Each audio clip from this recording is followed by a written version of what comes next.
बैजू गुरु को ढूंढता हुआ जंगल में पहुंचा, जहां गुरु घोर जंगल में मौन साधना में बैठे थे।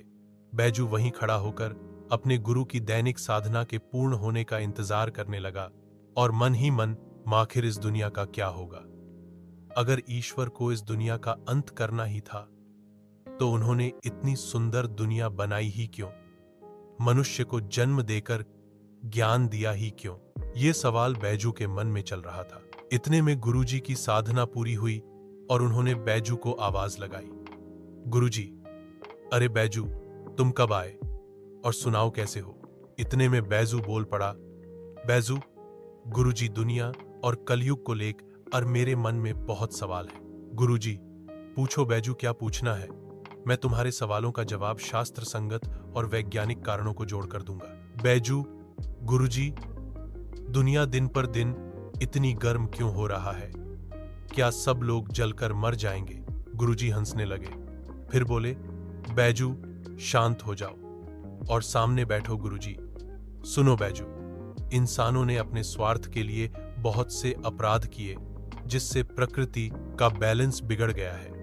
अगर मनुष्य अपनी गलतियों को सुधार ले, तो वही प्रकृति जो इंसानों से नाराज है, पुनः इंसानों पे मेहरबान हो जाएगी। देखो बैजू, पहली बात, गर्मी बढ़ने से ज्यादा परेशानी। सही बात तो यह है कि इंसानों में गर्मी बर्दाश्त करने की क्षमता नगण्य हो गई है। गुरुजी, मनुष्य गर्मी से बचने के लिए कई कृत्रिम साधनों पर निर्भर है।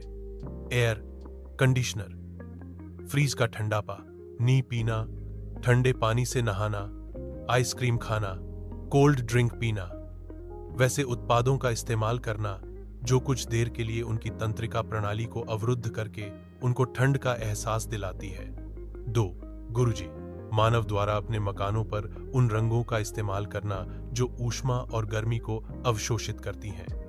मकानों की बाहरी दीवारों को अपेक्षाकृत पतला बनवाना जो तुरंत गर्म हो जाती हैं। बिना वास्तु के घर बनवाना, यानी सही दिशा को चिन्हित किए बिना ऊर्जा के बहाव को अवरोध करना, जिससे घर का वातानुकूलित न होना।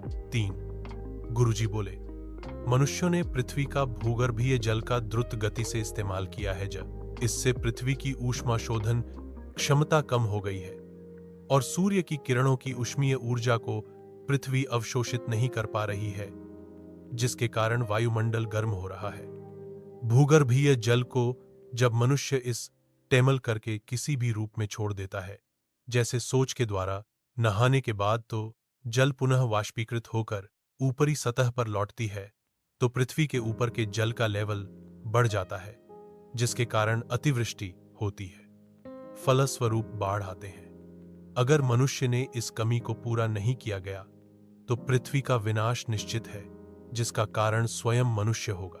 बैजू साइंस के ही किसी महान वैज्ञानिक ने कहा, ऊर्जा का न तो निर्माण किया जा सकता है और न ही विनाश, ऊर्जा का सिर्फ परिवर्तन ही संभव है। ऊर्जा को रास्ता दो, बस देखो यही प्रकृति कैसे स्वयं का निर्माण करती है। राधे राधे इतना बोलकर गुरुजी फिर साधना में लीन हो गए। बैजू मन ही मन बोला, कल फिर आऊंगा। बैजू अपने घर पर पहुंचकर हल्का महसूस कर रहा था।